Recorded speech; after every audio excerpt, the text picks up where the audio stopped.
she thought she'd inherited nothing but an old forest stump and a letter from a dead uncle. But when she crawled inside, she discovered a wooden hatch that changed everything. Before we dive into the story, make sure to smash subscribe because tomorrow we have an extra special story for you that will blow your mind. The coffee pot shattered against the diner floor at exactly 5:47 in the morning, and Destiny Williams knew it was going to be one of those days. Hot liquid spread across the cracked linoleum in a dark puddle that looked too much like the balance in her checking account, empty and getting emptier by the second. Sorry, she grabbed the mop from the storage closet, her hands already trembling from exhaustion. This was her 6th double shift in 8 days, and her body was starting to forget what sleep felt like. The muscles in her lower back screamed with every movement, a constant reminder that she was 32 years old and already felt 50. Destiny, honey, you got to slow down. Rosa, the owner of Pinewood Junction Diner, placed a weathered hand on her shoulder. The older woman had owned this place for 23 years, and her eyes had seen every kind of struggle walk through those doors. You're going to work yourself into the ground. Can't afford to slow down. Destiny didn't look up as she mopped, pushing the brown liquid toward the drain in the corner. Rent's due in 4 days, and I'm still 200 short. Plus, Jamal needs new shoes. His toes are practically busting through the ones he's got. Rosa sighed, the sound heavy with understanding. That boy is growing like a weed. 7 years old and already tall as a fence post.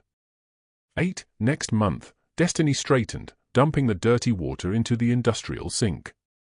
Her son's birthday was another worry for another day. How was she supposed to afford a cake when she could barely afford bread? The morning rush trickled in, loggers, mostly men with calloused hands and flannel shirts, who ordered black coffee and hash browns. Destiny moved through the familiar rhythm, take orders, pour coffee, deliver plates, smile, even when her face felt like it might crack from the effort. Her feet ached in the cheap sneakers she'd bought from the discount store in Riverside, 20 miles down Highway 12. The soles were already wearing thin. Through the diner's front window, she could see the main street of Pinewood Junction, Alabama. A town so small you could walk from one end to the other in 15 minutes. The lumber mill that used to be the town's heartbeat had closed down 7 years ago. Right around the time Jamal was born. Right around the time her ex-boyfriend DeAndre decided fatherhood wasn't for him and disappeared into whatever hole cowards crawl into. Most folks had left after the mill closed. The ones who stayed were either too stubborn or too broke to go anywhere else. Destiny fell into the latter category. By noon, her shift should have ended, but Carmen called in sick, which meant Destiny was staying until close. She called Mrs. Thompson, her neighbor, who watched Jamal after school. No problem, dear, Mrs. Thompson's kind voice crackled through the phone. He's welcome to stay for dinner. I'm making meatloaf. Thank you. I'll pick him up around 9. Destiny hung up, guilt settling in her stomach like a stone. Her son spent more time with the 74-year-old widow next door than with his own mother. The afternoon dragged on. Destiny's thoughts drifted as she wiped down tables and refilled salt shakers. She thought about Jamal's laugh, the way his eyes lit up when he talked about dinosaurs, his favorite subject. She thought about the stack of bills on her kitchen counter, growing taller every week. She thought about the clunking noise her Honda was making, the one the mechanic said would cost $600 to fix. At 3:15, the mailman walked in. Marcus Henderson had been delivering mail in Pinewood Junction for 19 years, and he knew everyone's business. Got something for you, Destiny. He handed her a thick cream-colored envelope, the kind made of expensive paper. Looks official. The return address read, Richardson and Associates, Attorneys at Law, Birmingham, Alabama. Destiny's stomach dropped. Collection agency. No, they sent regular mail, not fancy envelopes. Her hand shook slightly as she tore it open. Dear Miss Williams, this letter serves as official notification that you have been named as the sole beneficiary in the estate of Isaiah Marcus Williams, deceased. Mr. Williams passed away on the 16th of July, 2024. As his great-niece and only living relative, you are entitled to inherit his property holdings in Pinewood Junction, Alabama. The property consists of approximately 12 acres of forested land located at. Destiny stopped reading. Isaiah, great-uncle Isaiah. She had to dig through childhood memories to even remember his face, a tall, wiry man with a white beard and wild eyes who'd shown up at one family Christmas when she was maybe 6 years old. He'd given her a carved wooden bird and told her that trees remember everything. Her mother had later explained that Isaiah was her grandfather's brother, that he'd always been different, that he lived alone in the woods like some kind of hermit. She'd heard he died years ago. Apparently not. Everything okay? Rosa appeared at her elbow, concerned. I inherited something from a great-uncle. Well, that's good news, isn't it? Destiny kept reading. The letter mentioned she needed to come to their Birmingham office to sign paperwork, but the property was legally hers as of now. 12 acres of forested land. Her mind immediately went to dollar signs. Could she sell it? How much would 12 acres be worth? Enough to pay rent? Enough to fix the car? Enough to give Jamal a birthday party with more than just a grocery store cake? The letter continued with details about the property's location, tax information, and a strange final paragraph. Please note that Mr. Williams left specific instructions regarding the property. We have been unable to conduct a full survey of the land due to its remote location and the unusual nature of the structures, if any, built upon it. We recommend you visit the property at your earliest convenience. Enclosed is a hand-drawn map to the primary landmark as indicated in Mr. Williams' will. Structures. The property had buildings. Destiny unfolded the second page, a photocopied map showing a route from Highway 12 down a logging road to a spot marked with an X and the words "The Stump." That evening, after her shift finally ended at 9:30, Destiny picked up Jamal. He was already in his pajamas, half asleep on Mrs. Thompson's couch. "Mama," he perked up when he saw her, his dark curls bouncing in every direction. "Hey, dinosaur boy," she scooped him into a hug, breathing in the scent of Johnson's baby shampoo. "Did you have fun?" "Mrs. Thompson let me help with the meatloaf. I squished the meat with my hands and everything." Destiny thanked her neighbor profusely, promising to pay her back for dinner, though Mrs. Thompson waved her off like she always did. They walked the 30 feet to their own rental, a small drafty house with peeling paint and a porch that leaned slightly to the left. After tucking Jamal into bed and reading him 3 chapters of a book about a triceratops, Destiny sat at her kitchen table with the letter spread out before her. The overhead light flickered, another thing that needed fixing but probably wouldn't get fixed. She studied the map, tracing the route with her finger. The property was only about 8 miles from town, down Old Cotton Mill Road. She could drive there tomorrow. It was her day off, her first in 9 days. But what was she expecting to find? Isaiah had always been strange. Everyone said so. When she was little, she remembered adults whispering about him. Old crazy Isaiah living in the woods like an animal, building God knows what out there. Still, 12 acres was 12 acres.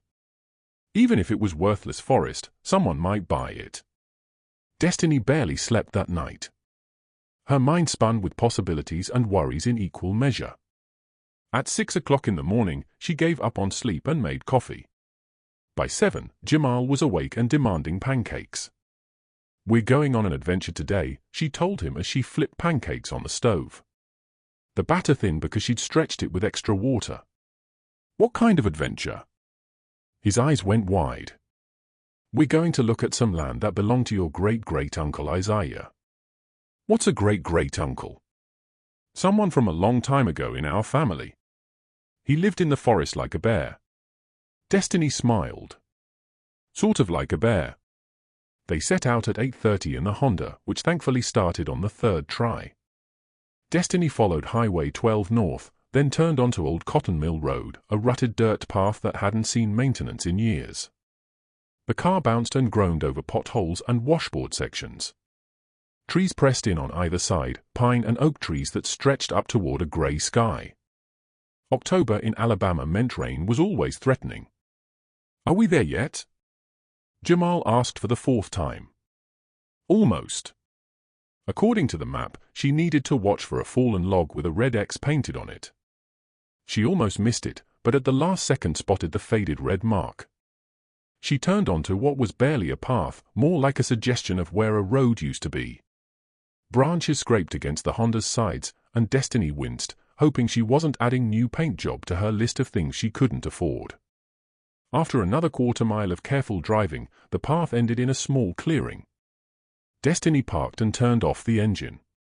"Come on, buddy. We're walking from here." The forest was quiet except for the drip of moisture from leaves and the distant call of a crow. Destiny held Jamal's hand as they followed a narrow trail marked by occasional stones painted white. The path wound between massive trees, some of them 3 or 4 feet across. The air smelled of damp earth and decomposing leaves, rich and loamy. Then she saw it. "Whoa!" Jamal breathed. At first, Destiny thought it was a small hill covered in moss. But as they got closer, she realized it was a tree stump, or rather what remained of a tree so enormous it defied belief. The stump was easily 25 feet across, maybe more.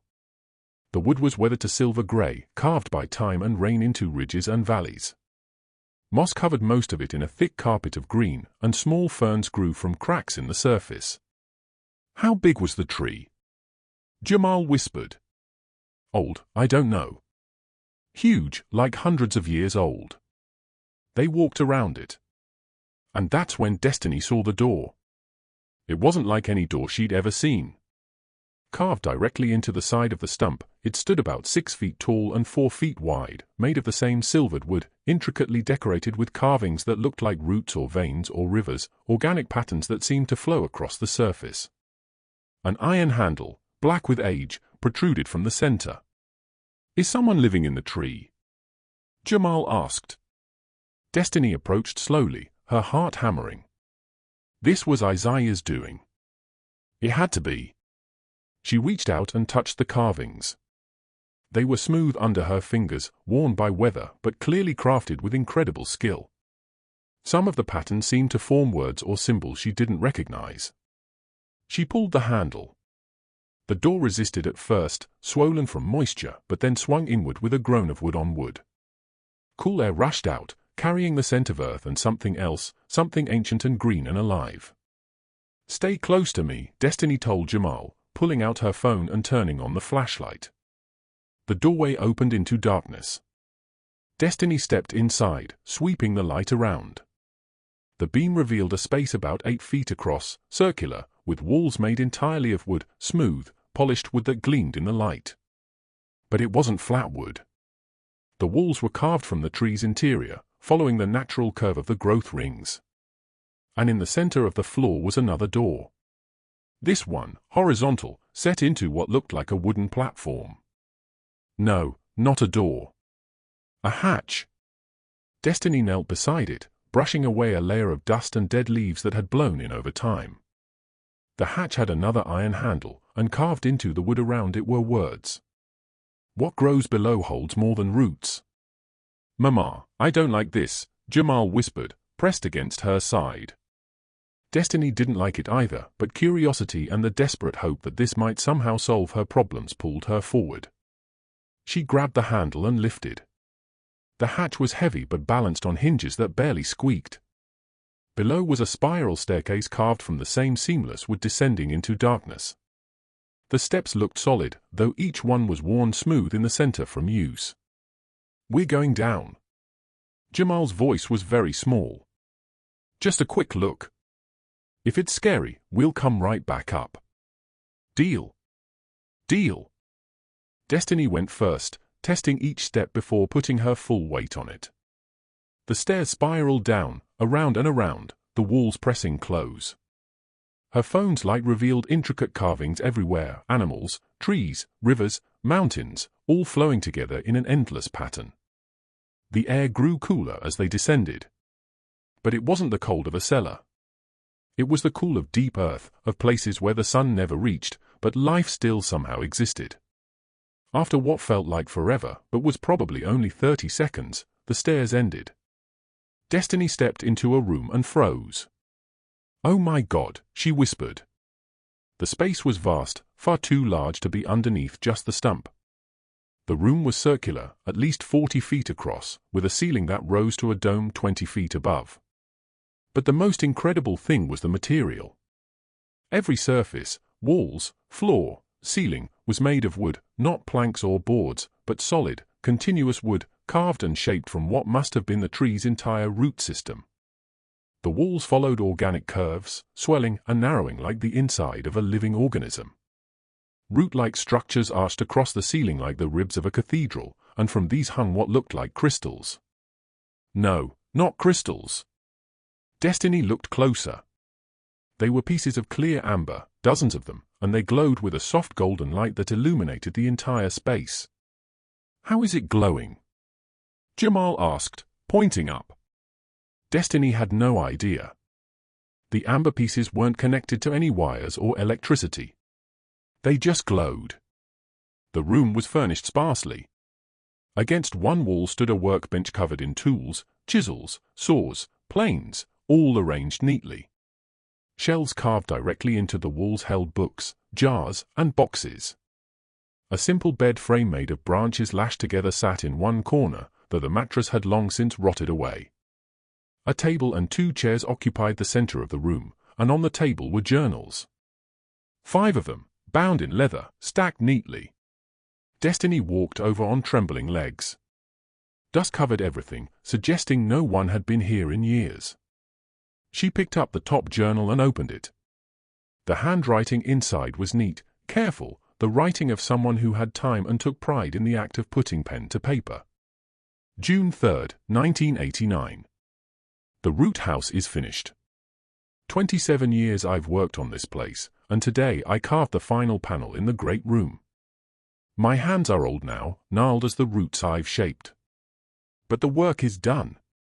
I built this place to prove something, that we can live with the forest, not just in it or off it.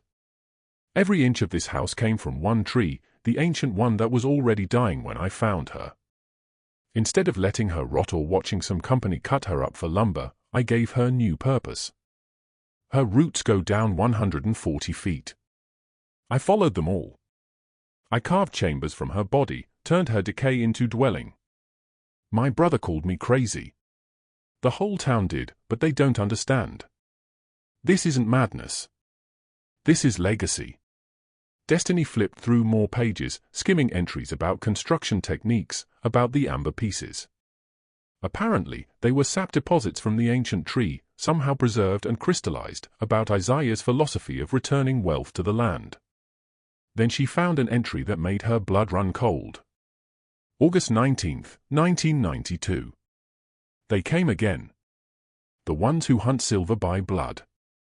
They've heard stories about the house, about what I might have hidden here. Fools. They think there's treasure down here. Actual gold or silver or money. They don't understand that the treasure is the house itself. But they're dangerous, these men. They threatened me. Said they'd tear this place apart to find what they're looking for. I've set protections. Anyone who means harm to the root house will find only confusion in its halls. The roots remember who belongs and who doesn't. Destiny closed the journal, her skin prickling. What did that mean? Were people going to come looking for treasure? And what protections?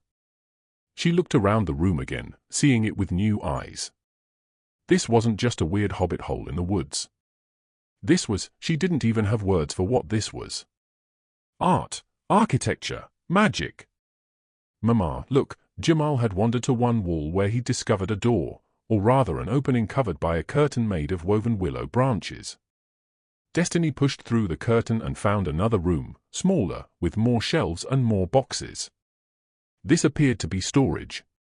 She opened one box and found jars of preserved food, long since spoiled. Another held candles. A third contained papers, letters, documents, photographs.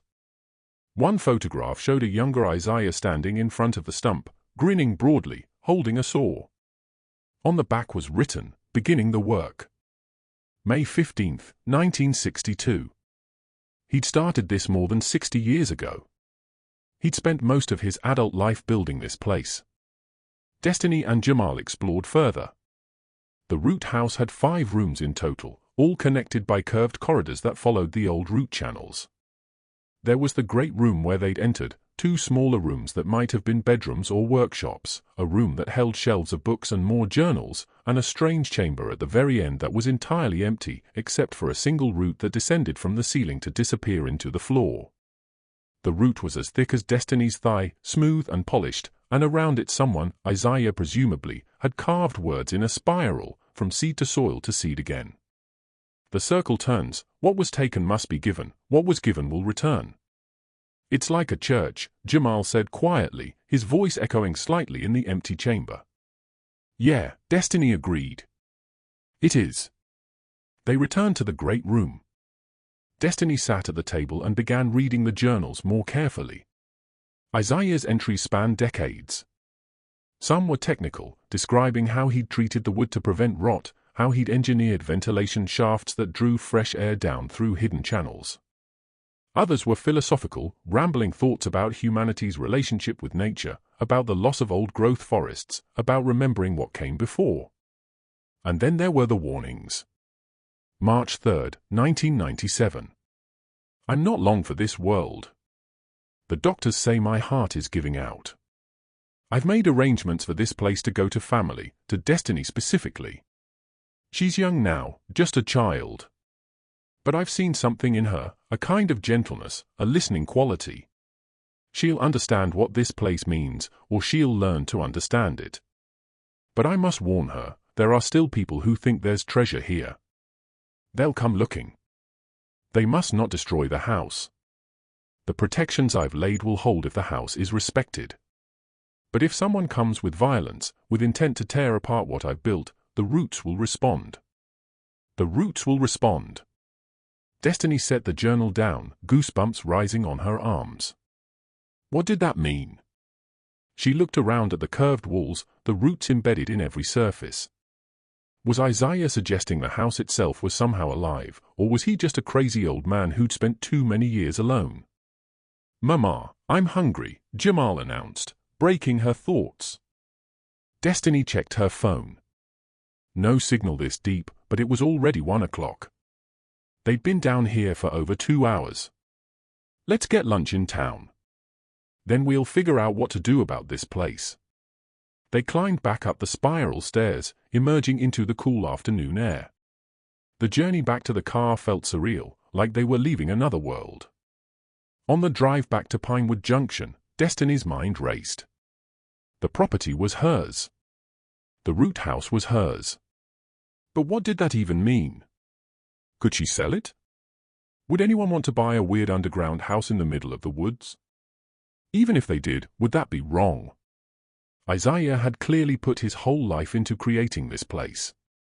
It felt sacred somehow, even if Destiny didn't quite understand why. And then there were the warnings. People hunting for treasure, protections, roots that respond. She needed to think. But first, she needed to feed her kid and get back to reality, back to bills and rent and the daily grind of survival. That night, after putting Jamal to bed, Destiny sat at her kitchen table with a calculator and the bills. Even if she could sell the property, it would take months. She needed money now. An idea formed, one she immediately dismissed as crazy. Then it came back, insistent. What if she didn't sell it? What if she lived there? The root house had no electricity, no running water, no modern conveniences, but it also had no rent. The taxes on the property, according to the lawyer's letter, were only $300 a year, paid up through the next 2 years, thanks to Isaiah's estate. Destiny did the math.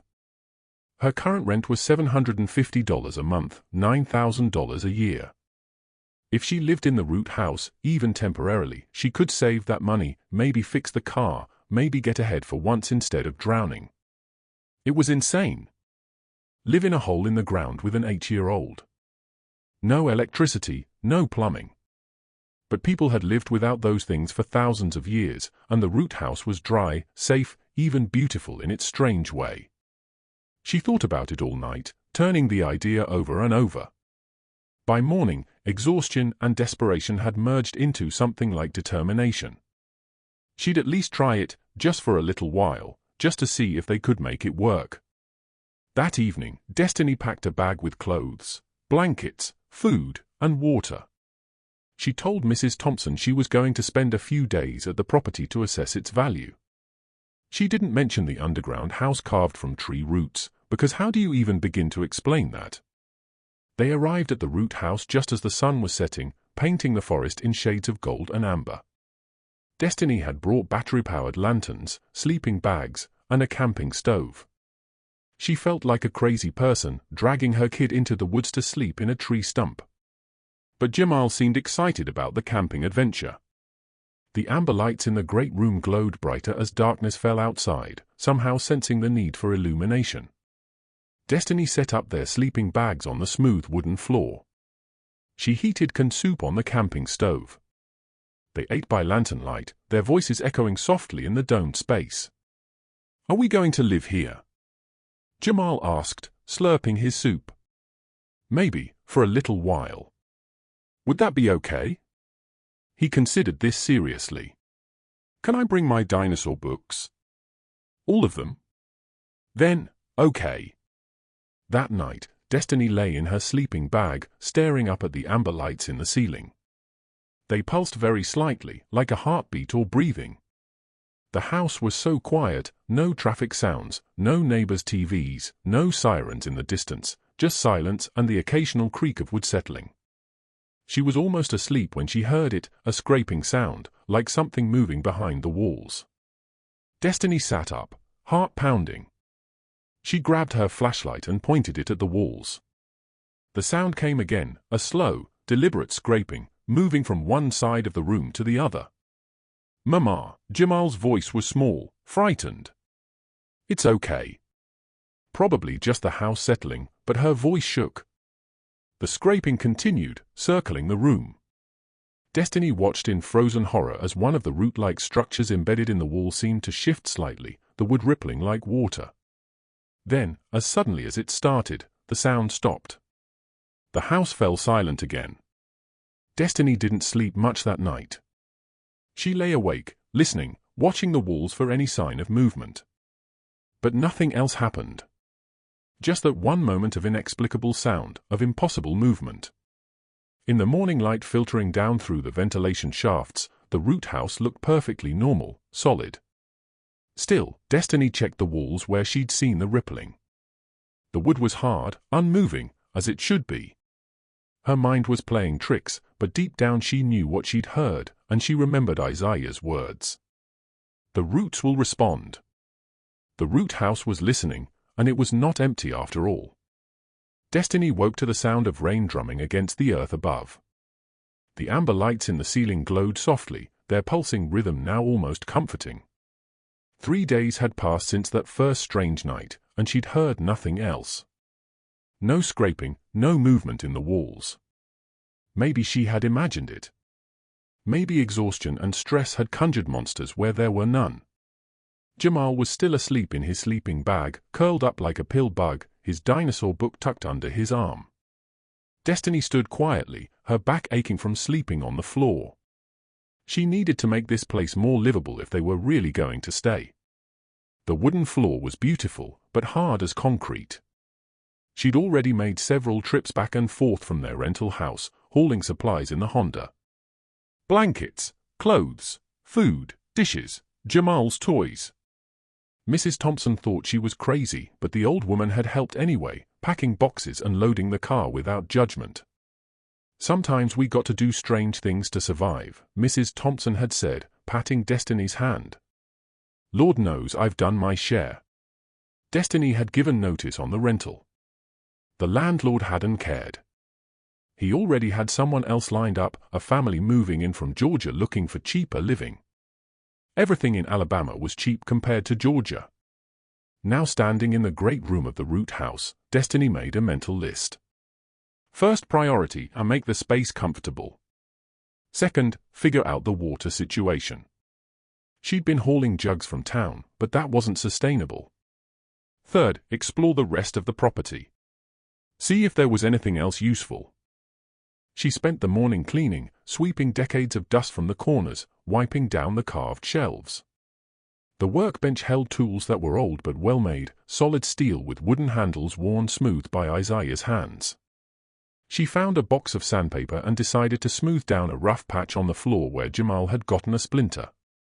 As she worked, running the sandpaper over the wood in long, steady strokes, she felt something strange. The wood seemed to warm under her touch, as if it were alive. She pulled her hand back, startled, then told herself it was just friction from the sanding, but the feeling persisted. The root house felt aware somehow, watchful, not threatening exactly, but present in a way no building should be. "Mama, I'm bored." Jamal appeared at her elbow, his hair sticking up in all directions. "Want to help me explore? I think there might be more rooms we haven't found yet." His eyes lit up. "Like a treasure hunt." "Exactly like a treasure hunt." They took one of the battery-powered lanterns and began a methodical search of the house. Destiny had noticed something on her first visit. The root house felt bigger than it should be. The great room was 40 feet across, but the stump above was only about 25 feet. Where did the extra space come from? In one of the smaller chambers, the one filled with shelves of books, Destiny noticed something odd. The back wall curved inward, creating a strange alcove. She ran her hands over the smooth wood, feeling for seams or edges. There, a thin line, barely visible, tracing a rectangular shape. "Jamal, bring the lantern closer." She pressed on the wood, and with a soft click, a panel swung inward. Cool air rushed out, carrying the scent of deeper earth. "Whoa!" Jamal breathed. Behind the panel was a narrow corridor, barely 3 feet wide, sloping downward. The walls were rougher here, less finished, as if Isaiah had carved this section quickly or secretly. "Stay right behind me," Destiny said, suddenly nervous. She thought of the warnings in Isaiah's journals. What if there were traps? What if the tunnel collapsed? But curiosity pulled her forward. They moved slowly, the lantern casting wild shadows on the root-carved walls. The corridor descended for maybe 30 feet, then opened into a small chamber no bigger than a walk-in closet. And in the center of the floor was a trap door. This one was different from the hatch they'd used to enter the house. It was reinforced with iron bands, and a heavy padlock secured it shut, but the padlock was old, rusted, and when Destiny pulled on it, the metal crumbled in her hands. "Should we open it?" Jamal whispered. Destiny hesitated. Every instinct screamed that this was a bad idea, but they'd come this far. And maybe, just maybe, there was something down there that could help them. She gripped the iron ring and pulled. The trapdoor was incredibly heavy, but the hinges were well made, and it swung open with only a slight groan. Below was darkness and the smell of metal, sharp and chemical, like blood or rust. "I don't like this," Jamal said, pressing closer to her side. "Me neither, but let's just look." She shone the lantern down. A ladder made of iron rungs descended into the darkness. The walls of this shaft were different, not carved wood, but raw earth, shored up with timber beams. This was much older than the rest of the house. Or maybe built differently for a different purpose. Destiny tested the first rung with her foot. It held. She looked at Jamal.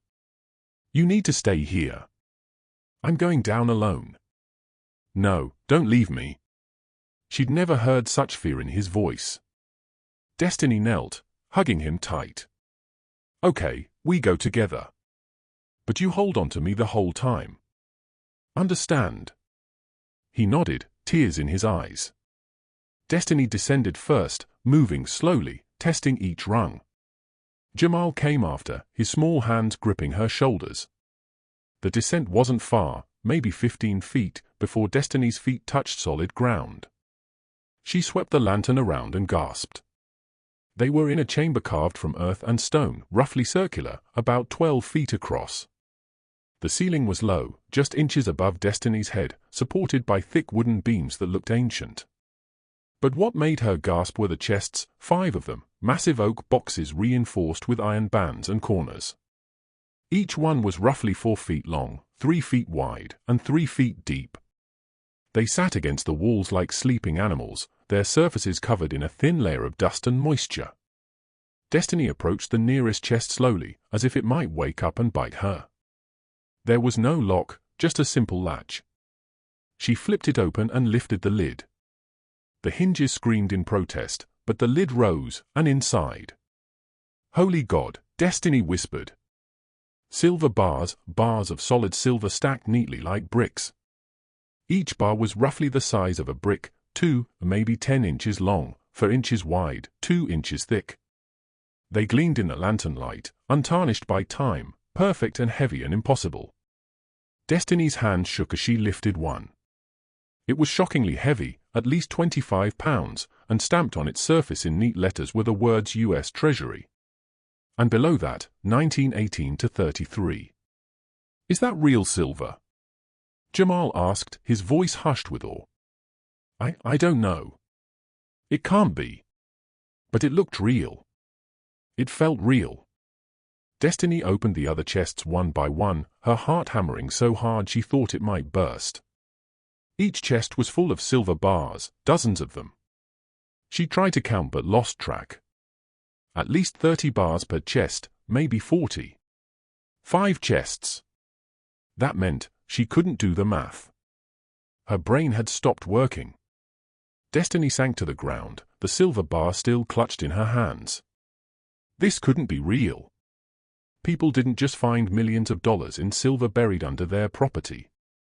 This was the stuff of movies, of fairy tales, of lies. But the weight in her hands was real. The stamp on the silver was real. "Mama, are we rich?" Jamal asked. Destiny started laughing. She couldn't help it. The sound echoed in the small chamber, high and slightly hysterical. Rich? If this was real, they weren't just rich. They were set for life. For Jamal's life, for his children's lives. "I don't know, baby. We need to check if this is real." She tucked the silver bar under her arm and climbed back up the ladder, Jamal following. They retraced their steps through the corridor into the bookroom, out into the great room. The silver bar felt like it was burning through her shirt. A secret made solid. That afternoon, Destiny drove to Montgomery with the silver bar wrapped in an old towel in her trunk. She'd looked up jewelers on her phone. There was one place called Henderson's Fine Jewelry that had been in business since 1968. It looked reputable. The bell over the door chimed as she entered. The shop was small, glass cases displaying rings and necklaces and watches. An older man behind the counter looked up, smiling automatically. "Good afternoon. How can I help you?" Destiny approached, her heart hammering. "I need something appraised. I need to know if it's real silver." "Of course. Do you have it with you?" She unwrapped the towel on the counter. The silver bar gleamed under the fluorescent lights. The jeweler's smile vanished. His face went pale, then red, then pale again. He stared at the bar like it was a snake. "Where did you get this?" His voice was barely a whisper. It's an inheritance from my great-uncle. This is." He picked it up with trembling hands, turning it over, examining the stamp. "This is a genuine U.S. Treasury silver bar from 1918 to 33. Do you understand what this is?" "Not really." He set it down carefully as if it might explode. In 1933, President Roosevelt signed Executive Order 6102. The government confiscated all privately held gold. People had to turn it in for paper money. The gold was melted down and reformed into bars like this, then stored in Fort Knox and the Federal Reserve. These bars weren't supposed to be in private hands ever. Destiny felt cold. "So, it's stolen?" "I don't know. Maybe. Or maybe it was legitimately obtained through some legal channel. But I can tell you this bar is real. This much silver, 27.43 troy ounces, based on the standard Treasury bar weight at current market prices." He pulled out a calculator, his fingers fumbling. "That's approximately $58,000, give or take." The floor tilted under Destiny's feet. $58,000 for one bar. And there were at least 150 bars down in that chamber. Maybe 200. She did the math even though her brain screamed at her to stop. 150 bars times $58,000 equaled $8,700,000. But she'd probably undercounted.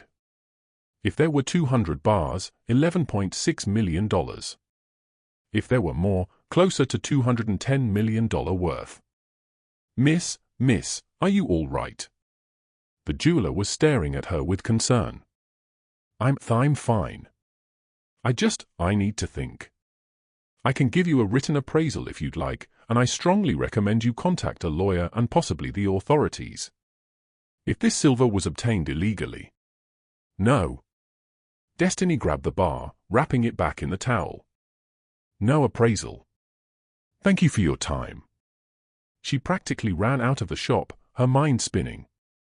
The jeweler called after her, but she didn't stop.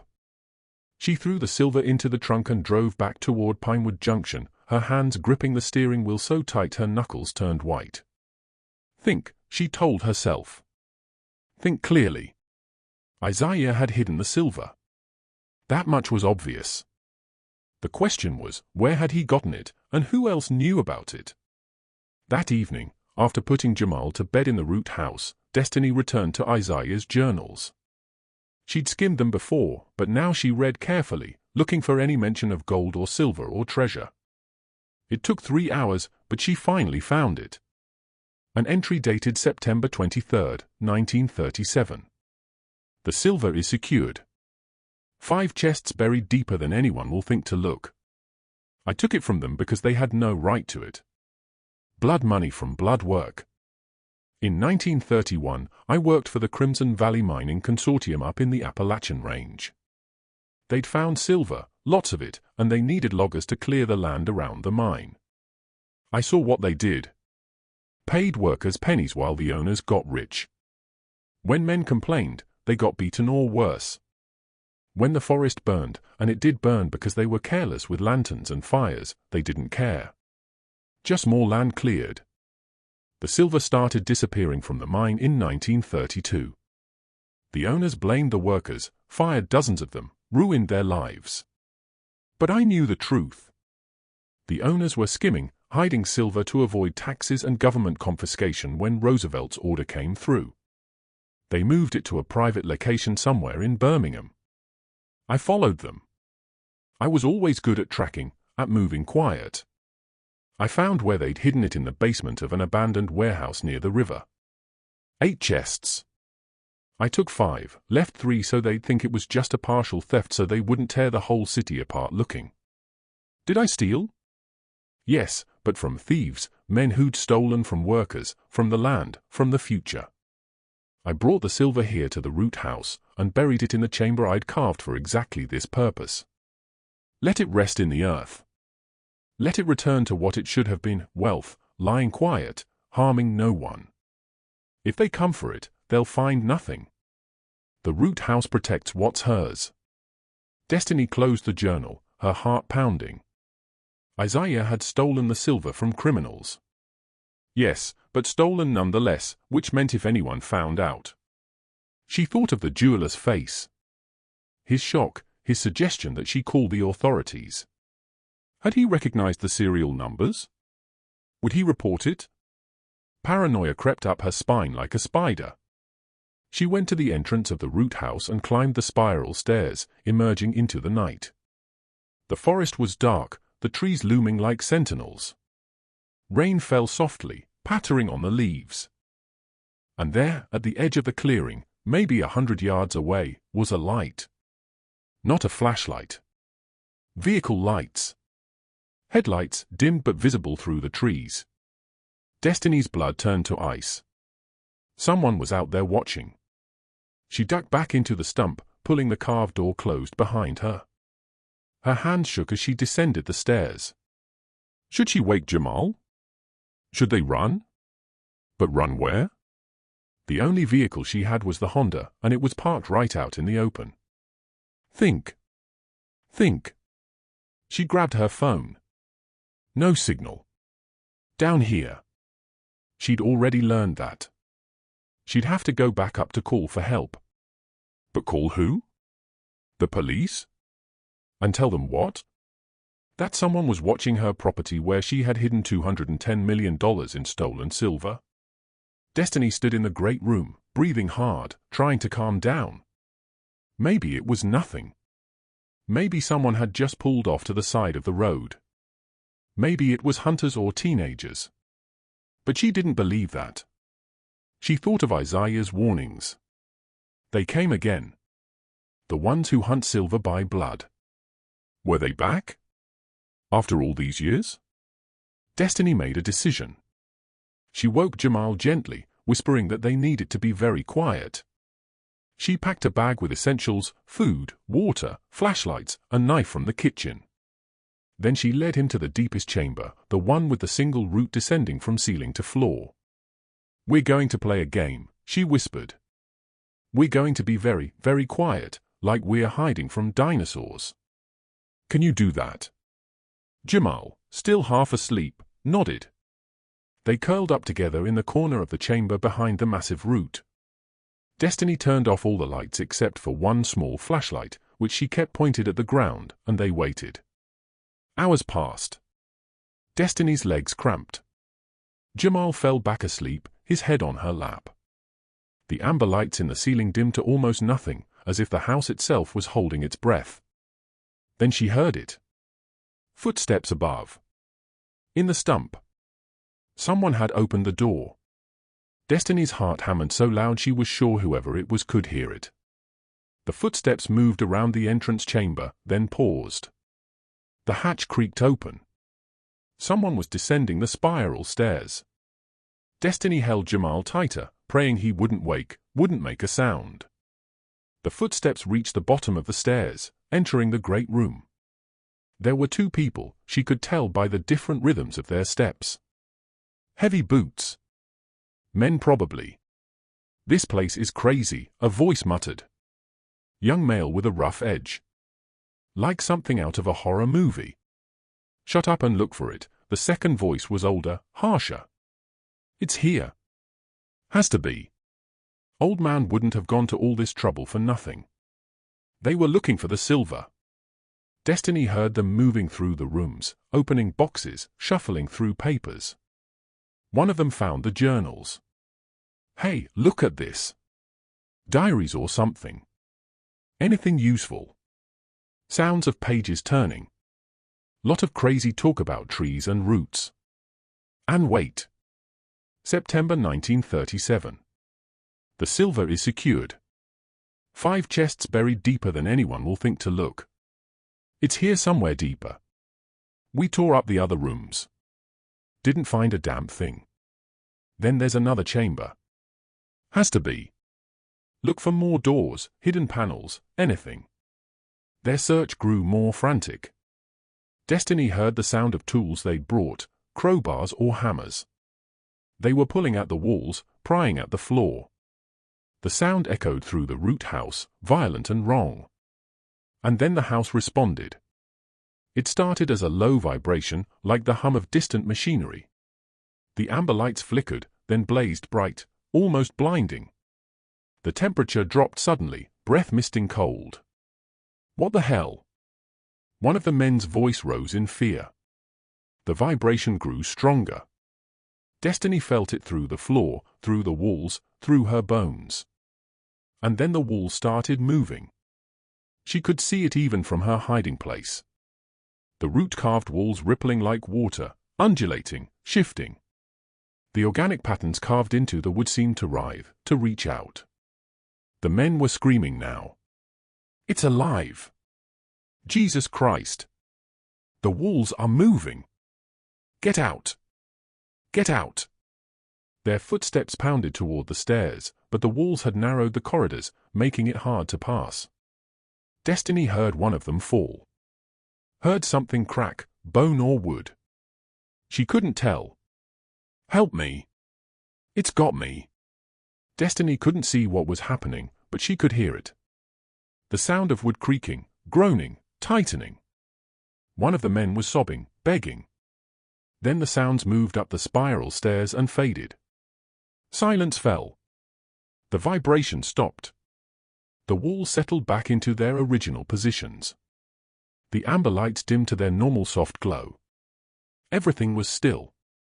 Destiny sat frozen, unable to move, unable to breathe. Jamal stirred in her lap.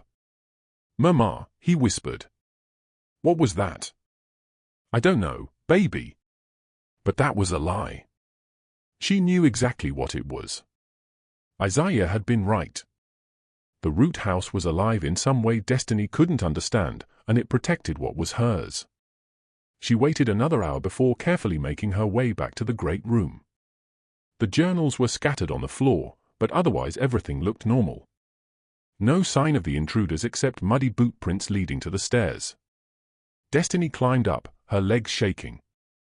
The carved door stood open. Outside, dawn was breaking, painting the forest in shades of grey and gold. And there, slumped against a tree about 50 feet from the stump, was a body. Destiny's stomach heaved. She forced herself to look closer. The man was young, maybe 25, wearing a black jacket and jeans. His face was pale, eyes wide and staring at nothing. There was no visible wound, no blood. He looked like he'd simply stopped, like his heart had given out from fear. Near the clearing's edge, Destiny heard an engine start. The second man had made it to his vehicle, a dark pickup truck. She watched as he tore down the rough path, driving too fast, branches scraping the sides of the truck as he fled. Destiny pulled out her phone. Signal. Finally. She should call 911. Report the body. But then what? How would she explain any of this? She stood there shaking, the phone in her hand, watching the morning light filter through the trees, and she made a choice. She didn't call. Instead, she went back down into the root house, gathered Jamal, and packed their things. They loaded everything into the Honda. Then before they left, Destiny went down one more time into the silver chamber. She stood among the chests, among the fortune that had already cost one man his life. She thought of Isaiah's words, "The treasure is the house itself." Maybe he was right. Maybe the real wealth wasn't the silver, but this impossible place, this sanctuary carved from roots and earth. The silver was a trap, a curse, a magnet for greed and violence. Destiny made a decision.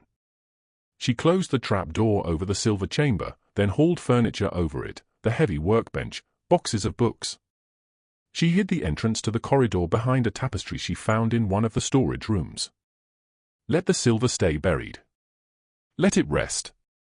She and Jamal drove into town and Destiny called the police from a payphone, reporting that she'd seen a body near Old Cotton Mill Road. She didn't give her name. Then they went to Mrs. Thompson's house and stayed there for 3 days while the police investigated. The official ruling was that the man, identified as Trevor Mitchell, aged 26, with a criminal record for burglary, had died of a heart attack while hiking in the woods, probably drugs. The local paper speculated his companion, who'd called in a frantic 911 from 3 towns over, claimed they'd been chased by a monster, but he was clearly high or mentally disturbed. No charges were filed. The story died in less than a week. Trevor Mitchell became another statistic. Another young man whose life ended badly and pointlessly. No one connected him to the root house. No one knew to look. And Destiny realized something. The root house had protected her. Whatever it was, alive, magical, or just the last defense system of a brilliant, paranoid old man, it had saved her and Jamal. She returned to the house a week later. Alone. She stood in the great room and spoke out loud, feeling foolish, but necessary. "Thank you," she said to the walls, to the roots, to whatever listened. "I'll take care of you. I promise." The amber lights pulsed just once, like a heartbeat, like an answer. Destiny smiled. She'd inherited more than land, more than silver, more than a house. She'd inherited a mystery, a guardian, a partner in survival. And somewhere out there, whoever had sent those 2 men to look for the silver knew they'd failed, which meant they might come back, might send others. But Destiny wasn't afraid anymore. The root house was hers, and the root house knew how to defend what was hers.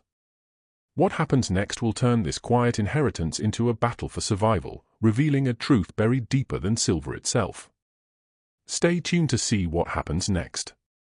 If you're enjoying the story, please like, share, and subscribe for more. Destiny spent the next 2 weeks living a double life. By day, she worked at the diner, smiling at customers and pouring coffee like nothing had changed. By night, she returned to the root house with Jamal, reading through Isaiah's journals by lamplight, trying to understand the man who'd left her this strange inheritance. The journals were more than construction notes or philosophical ramblings. They were a confession. April 12, 1944. Came home from the war today. Europe is ash and blood, and I carry both in my lungs. They gave me a medal for what I did in France. Killed 17 men, they say. Maybe more. I don't remember their faces. Just the sound the earth makes when it swallows screaming. I thought coming home would cure me. But the forests here are dying, too. Clear cutting everywhere. Companies taking 1,000-year-old trees and turning them into lumber in days. It's slower than war, but just as final, just as dead. Destiny traced the words with her finger, feeling the weight of Isaiah's guilt seeping through the pages. He'd been 23 when he went to war. Came back at 26 with nightmares and a conviction that humanity was a plague on the earth. September 8, 1952. Worked the Crimson Valley mine for 2 years now. The owners are the Blackwell family, father and 3 sons. They run it like a kingdom. Like they own not just the silver, but the men who dig it, the trees that surround it, the rivers that flow past it. I've seen them beat workers for taking water breaks. I've seen them set fires to clear land, then claim it was accident. The insurance pays. They rebuild. Richer than before. Today I found Marcus Turner dead at the bottom of Shaft 7. Accident, they ruled it. But I heard him arguing with James Blackwell the day before about wages. Marcus had a wife and 4 children. They'll get nothing. I'm starting to understand something. Some men believe wealth gives them the right to take life. They're wrong. The entries grew darker, more detailed. Isaiah documented everything: names, dates, amount stolen from workers' pay, safety violations, bribes paid to inspectors. He was building a case, but he never went to the authorities. Instead, he planned something else. January 3, 1933. Roosevelt's gold confiscation order is coming. Everyone knows it. The Blackwells have been moving their silver out of the mine, hiding it in Birmingham. They'll claim they turned it all into the government, but that's a lie. I followed James and Richard last week, watched them load 8 chests into a truck and drive to an old warehouse on Commerce Street. They're keeping their fortune while workers get paper money worth half what it should be. They're cheating the country and the people who bled for that silver. I've decided I'll take it from them. Not all of it, just enough to hurt them. And I'll hide it so deep, so well that it'll never feed their greed again.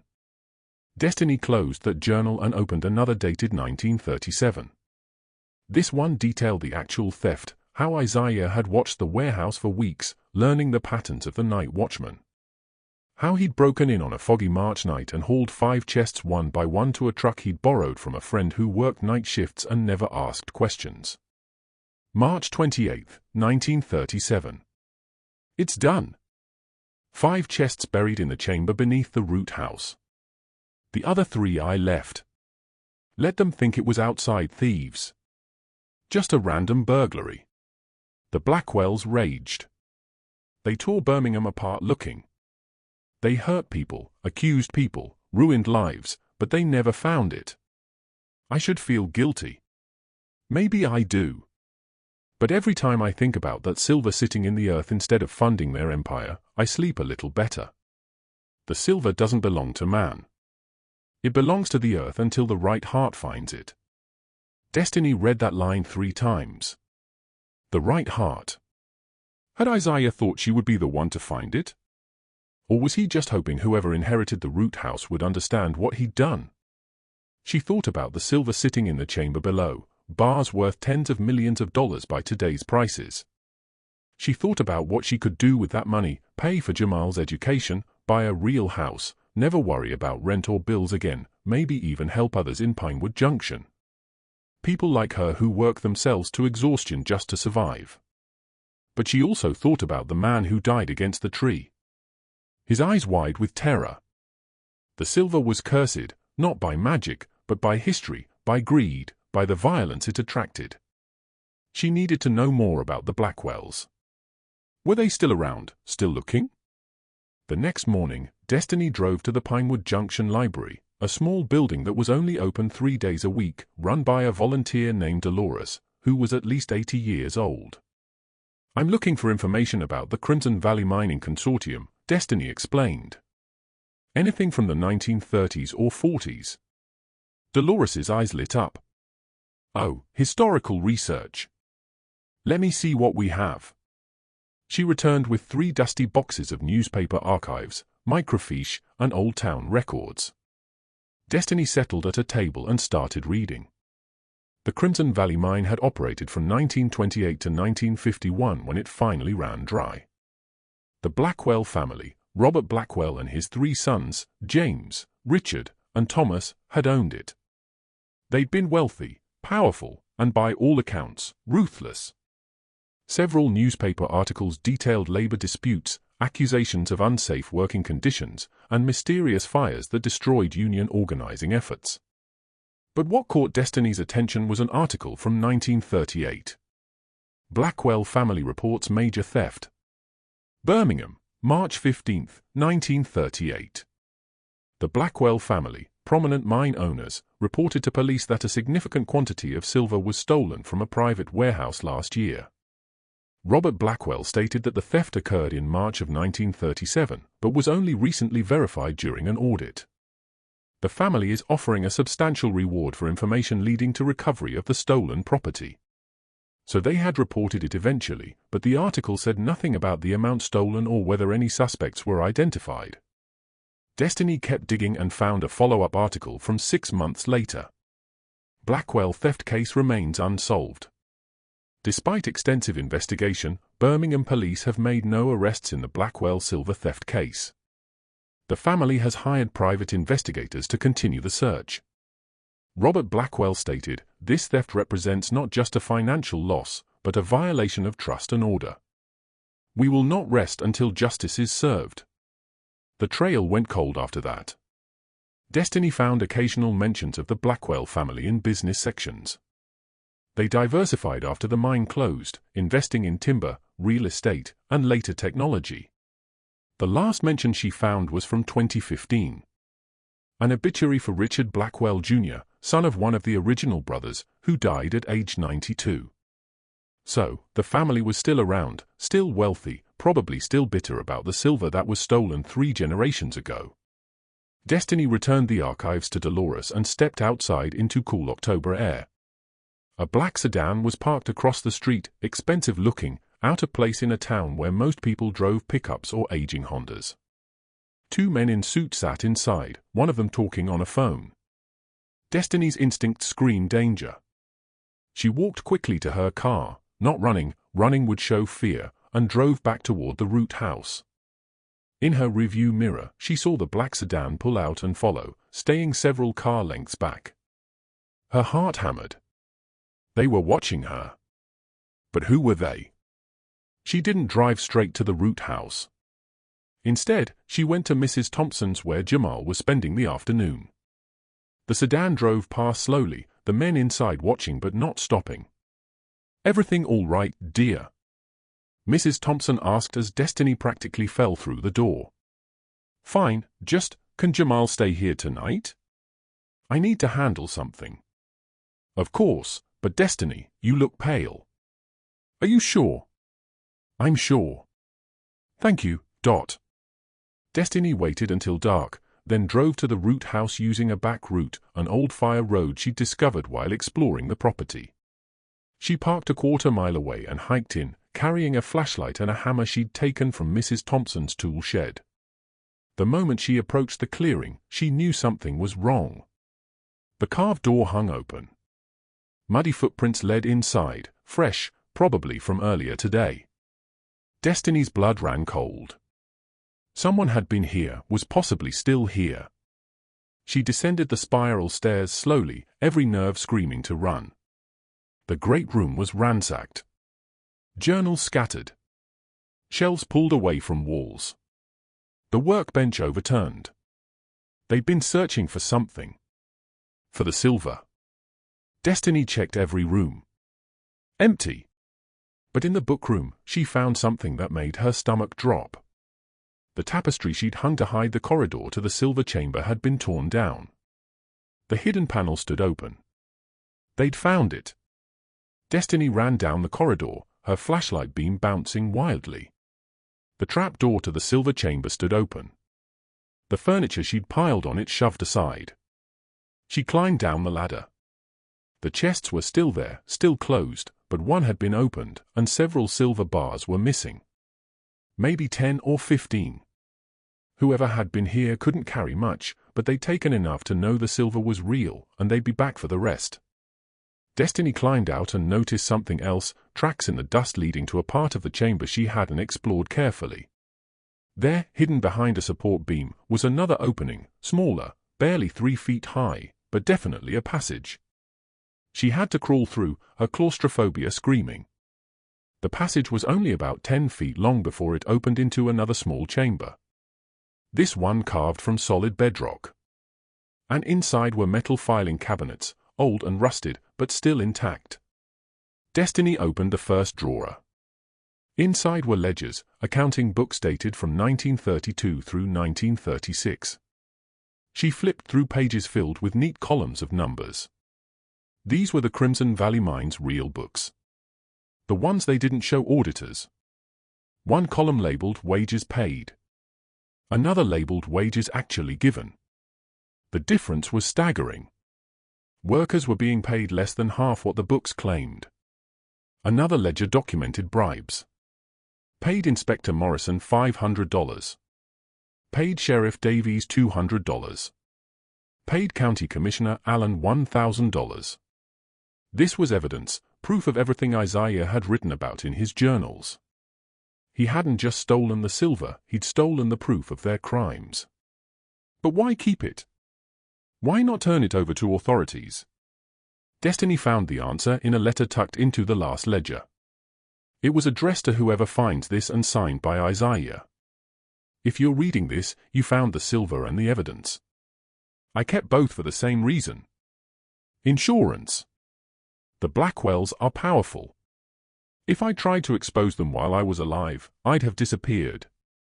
Maybe had an accident. Maybe just vanished into the woods like so many others who crossed them. But dead men's secrets have power.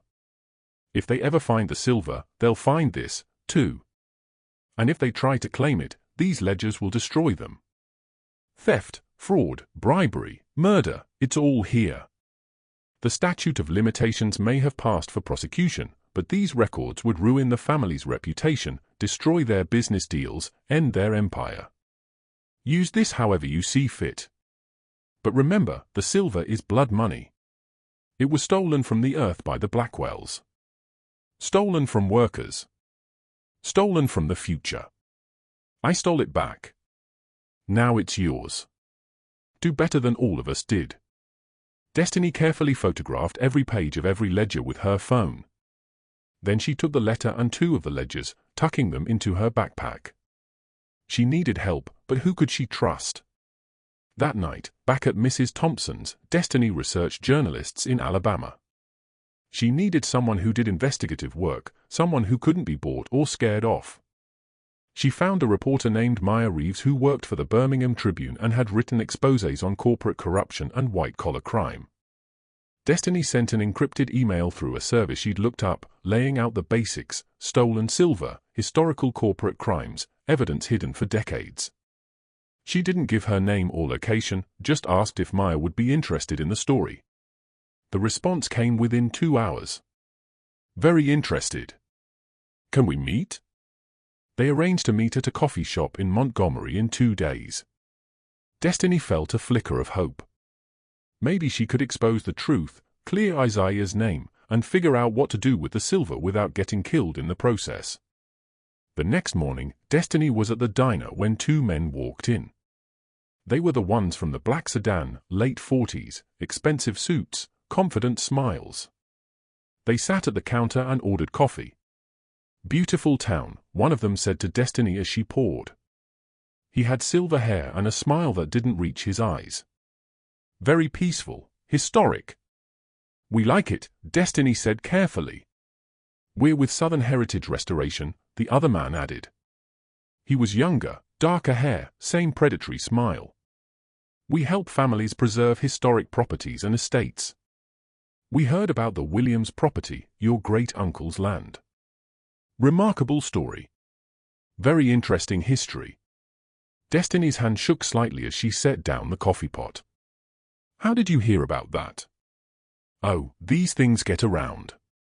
We work closely with estate lawyers, historical societies. When unique properties pass to new owners, we like to reach out, offer our services." "What kind of services?" Destiny asked, though she knew they wanted the silver. "Appraisals, restoration, documentation. Sometimes families inherit property they don't know what to do with. We can help maximize value, connect sellers with specialized buyers." The silver-haired man's eyes locked onto hers. "Or we can help protect significant finds, make sure they're handled properly, legally." There it was, the veiled threat. "I'm not interested in selling," Destiny said. "Of course, we understand. But perhaps we could at least visit the property. We're very interested in your uncle's unique construction techniques. From what we've heard, he built something truly remarkable. Hidden architecture, underground chambers. They knew. They knew everything." "The property is private," Destiny said, her voice steady despite her racing heart. "And I'm not taking visitors. Now, if you'll excuse me, I have other customers." She walked away, feeling their eyes on her back. They stayed for an hour, drinking coffee slowly, making quiet phone calls. When they finally left, they paid with a $100 bill for $8 worth of coffee and told Destiny to keep the change. "In case you reconsider," Silverhair said, handing her a business card. "We're staying at the Pineview Inn. Room 207. Day or night, we're available to talk." Destiny watched them drive away in the black sedan, her stomach churning. They weren't going to give up. They'd been inside the root house already. She was sure of it now. They'd taken the silver bars as samples, as proof, and now they wanted the rest. That afternoon, Destiny picked up Jamal from school and drove straight to the root house. This time, parking right at the entrance. She needed to move the silver, hide it better, or figure out how to protect it. But when she opened the carved door, she saw immediately that she was too late. The generator she'd found and set up for light, stolen. Tools from the workbench, gone.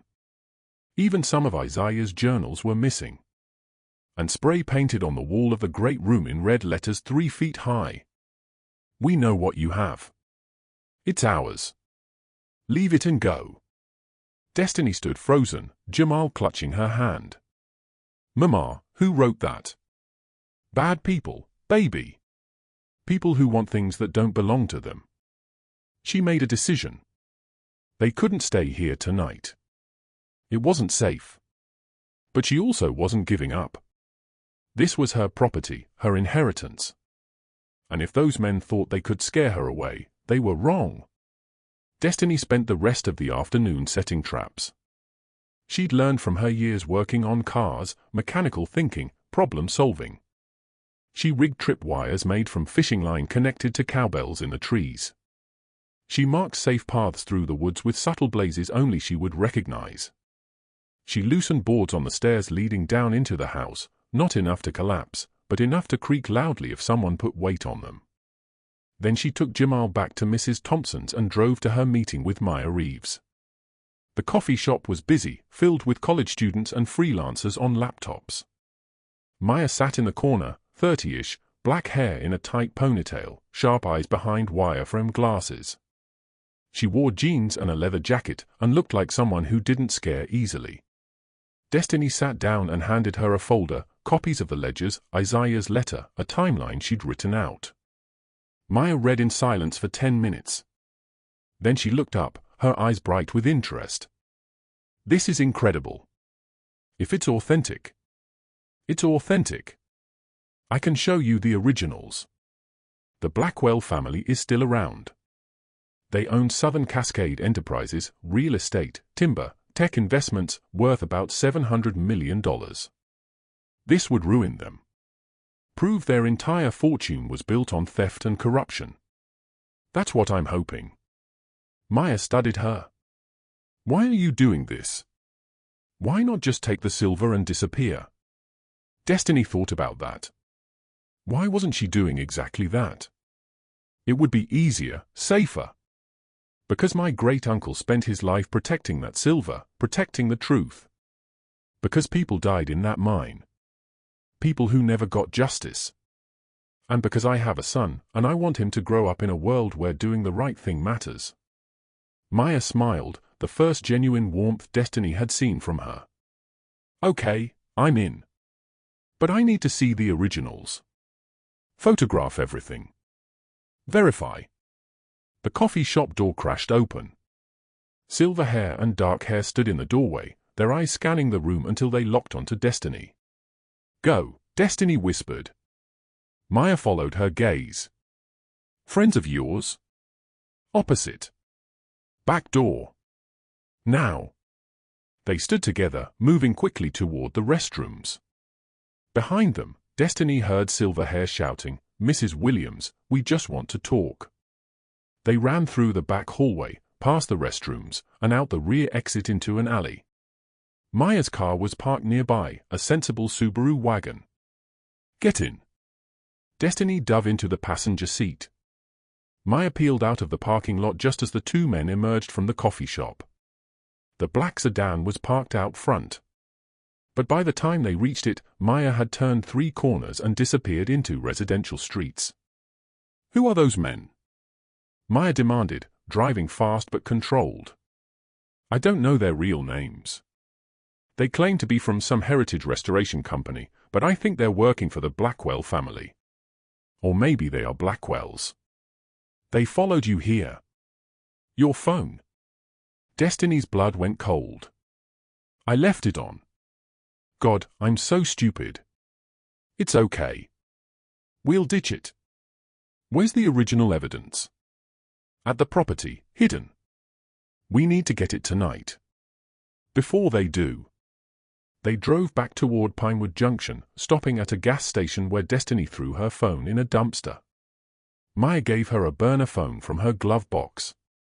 Always carry spares in my line of work, she explained. It was dark by the time they reached the turnoff for Old Cotton Mill Road. Maya parked her car hidden in the trees, and they hiked in together using red-filtered flashlights that wouldn't destroy their night vision. As they approached the root house, Destiny heard the cowbells. Someone had tripped her alarm. They were already here. Destiny grabbed Maya's arm, pulling her behind a massive pine tree. Ahead, flashlight beams moved through the clearing. 2 men, silver hair and dark hair. They were arguing in low voices. Has to be here somewhere. Checked every room. Missed something. Old man Isaiah was clever. There's more to this place. Destiny's mind raced. They were inside the house, but hadn't found the bedrock chamber yet. Maybe she and Maya could sneak in, grab the evidence while they were searching other areas. A hand clamped over her mouth from behind. Destiny tried to scream but couldn't. Someone grabbed her arms, twisted them behind her back. Maya shouted but was cut off as another figure emerged from the darkness. Destiny was dragged into the clearing. 3 men, not 2. They'd been waiting, watching the perimeter while the other 2 searched. Silverhair emerged from the root house, smiling that cold smile. Mrs. Williams. So glad you could join us. And you brought a friend. The reporter, I'm guessing. Maya glared at him, breathing hard. This is kidnapping, assault. You're committing felonies. We're having a conversation about stolen property, nothing more. He approached Destiny, his face inches from hers. My name is Thomas Blackwell III. My great-grandfather was Robert Blackwell. My family built an empire in this state, and your great-uncle was a thief who stole what belonged to us. Your family built that empire on blood, Destiny shot back. On stolen wages and murdered workers. The silver was never yours. History is written by victors, Mrs. Williams. My family won. We survived. We thrived. The silver belongs to us by right of power. His smile widened. But I'm willing to be reasonable. Tell me where the rest of it is hidden. Give me whatever records your uncle stole. And you walk away. You can keep one bar, enough to set you up nicely. Everyone wins. Except the truth, Maya said. Except justice. Thomas turned to her. Justice is a fairy tale we tell children. There's only power. I have it. You don't. He nodded to the men holding them. Search them. Then search her house. They have copies of something. Documents. Records. Find them and destroy them. The men rifled through their pockets. They found Maya's phone, her camera, her recorder. They found the folder Destiny had brought, though it only had copies. The originals, Thomas said patiently. Where are they? Destiny said nothing. He sighed. I was hoping we could do this civilly. But if you insist. He nodded to Dark Hair, who grabbed Jamal's dinosaur book from Destiny's car. She'd left it in the back seat. Thomas flipped through it, then tore out a page, then another. This seems important to you. Sentimental value. How many pages do I need to destroy before you talk? Destiny's vision went red. You bastard.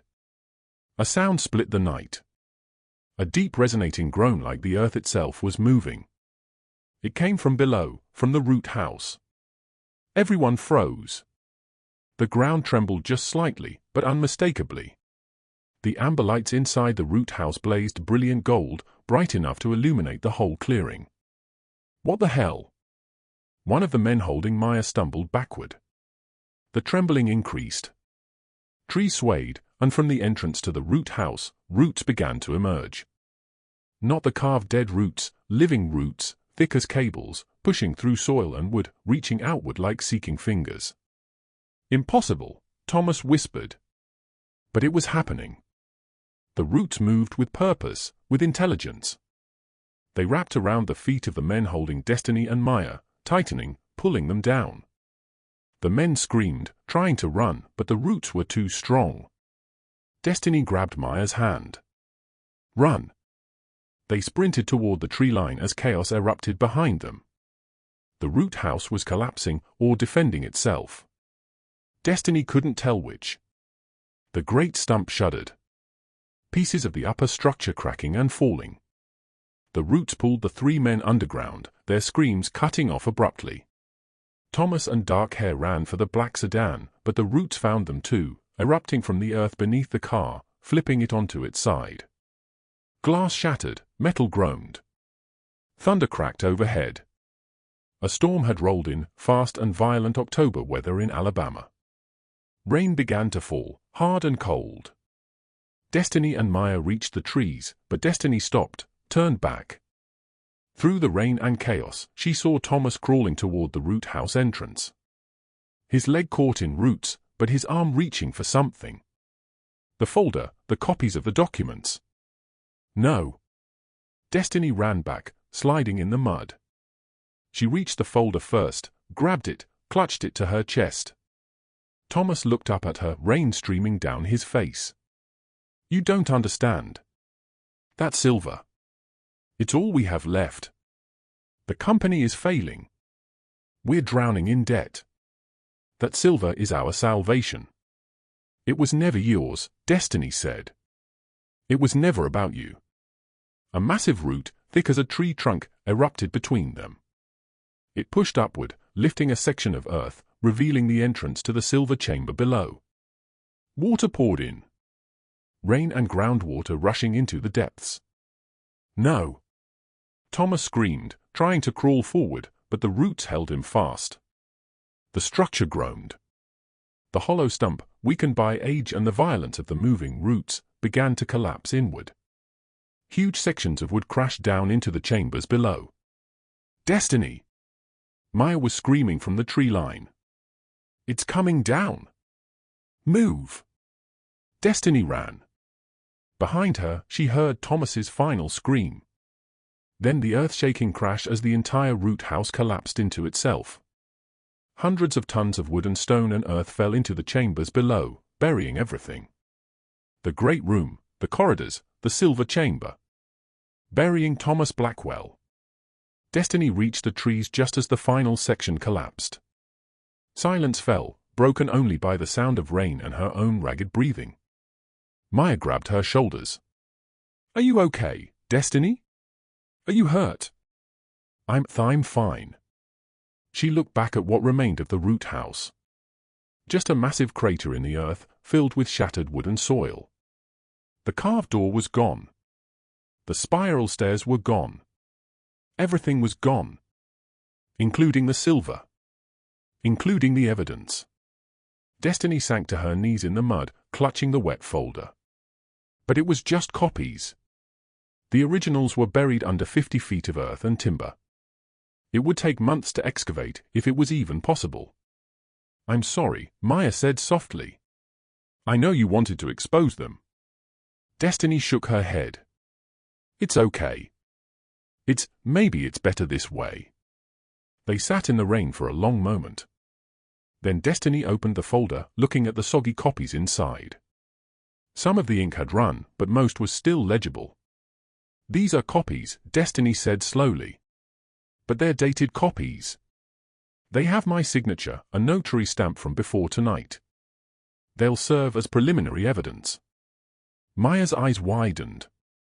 You had these notarized last week. Just in case. Destiny stood, helping Maya up. We can't prove the originals existed, but we can prove these copies did. And we can tell the story of what happened here tonight.